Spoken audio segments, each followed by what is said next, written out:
આપણી લડાઈ કોઈ લડવા નહીં આવે. ઠીક છે, ચૂંટણી હોતી ત્યારે આપણા કને બધા આયા છે, કાંઈ પણ કામ હોય તો અમને યાદ કરજો, અમને આમ કરજો. એ હવે કોઈ આવશે નહીં.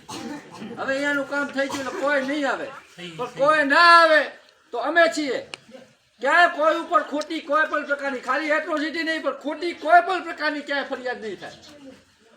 કોઈને ખોટી રીતે હેરાન નહીં કરે. ખાસ ગલીવાડીમાં એવા પ્રશ્નો હું સાંભળતો પહેલા કે અમુક બહારના આવવાના તત્વો આવીને અહીંયા ઉત્પાત મચાવતા, બેન દીકરીઓને હેરાન પરેશાન બગીચે જાય તો કરતા.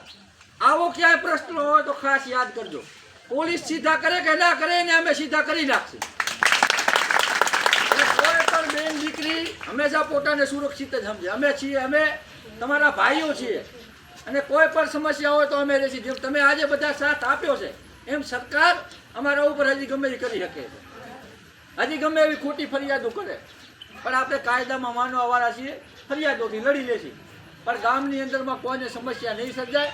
જે અમે લડીએ છીએ પબ્લિક માટે, જે અમે ગામ માટે લડીએ છીએ એટલે જ આવું સહન કરવું પડે છે. અને અમે સહન કરતા રહેશી અને લડતા રહેશી.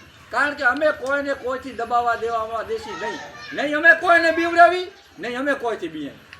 આ નિયમ રાખીને આપણે બધા કામ કરશું. આપણે કોઈને બીવડાવવા નથી, આપણે કોઈને હેરાન નથી કરવા, આપણે કીડીને નથી લડવું. પણ આપણને પરેશાન કરે તો હાથીને નહીં છોડવામાં આવે. અહીંયાથી જાય કોઈ પણ બેન દીકરી, કોઈ પણ ગમે એ સમાજનો માણસ રાપરની અંદરમાં કાંઈ પણ કામ પડે, કાંઈ પણ જરૂર પડે, કાંઈ પણ તકલીફ સર્જાય તો ખરેખર તમારી તકલીફ માટે અમે 24 કલાક 365 દિવસ હાજર રહેશી.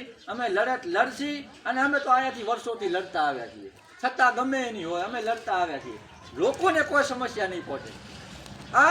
અમે જીતીએ હારીએ આ રાજનીતિ અમારો આમ તો વિષય જ નથી કે અમે જીતશી તો જ કામ કરીએ છીએ. હું કહું છું કે જેટલા કદાચ બધી પાર્ટીના 28 કેન્ડિડેટોથી કદાચ કામ નહીં થાય ને તો એ કામ અમે એટલા કરી દઈએ. ખાલી રાપરમાંની પણ તાલુકામાં કોઈ સમસ્યા હોય તો અમે કરી દઈએ. અમે એક મજબૂત સંગઠન બનાવવા જઈ રહ્યા છીએ. મેં કીધું જે મુદ્દા એ મુદ્દાને લઈને કામ કરવા જઈ રહ્યા છીએ.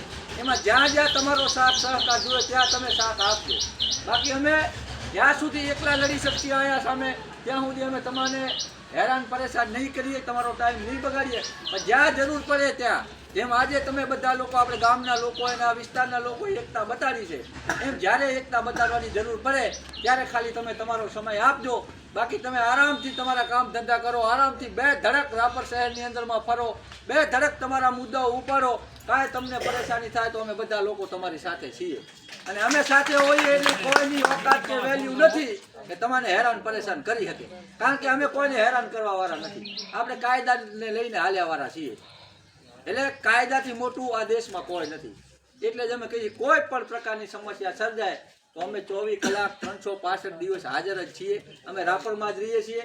અમે જીત્યા હાથ તો રાપરમાં જ રહે, હારી ગયા છીએ તો રાપરમાં જ રહીએ છીએ. અને જીત્યા હાથ તો જે કામ કરત, હાર્યા છીએ તો એનાથી વધારે કામ કરો.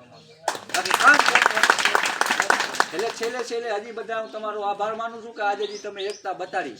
એક એવું સ્વચ્છ છબીવાળું પરિવાર જેને કદાચ ક્યાંક કોઈથી માથાકૂટ કરી હશે ને તો કોઈ ગરીબ માણસનું ઉપર લઈને કરી હશે. એવા લોકોને જ્યારે આવી રીતના ખોટી રીતના હેરાન પરેશાન કરે છે ને આ બધા લોકો જ્યારે એકતા બતાડીને એવો સરકારને ને પોલીસ તંત્રને મેસેજ દીધો કે આ ખોટું થઈ રહ્યું છે, એ બદલ તમારો આભાર. અને ભવિષ્યમાં પણ ક્યાંય જરૂર પડે તો આપ આવી જ એકતા બતાડતા રહેશો એવી અપેક્ષા સાથે આપ તમામ લોકોનો ફરીથી ધન્યવાદ.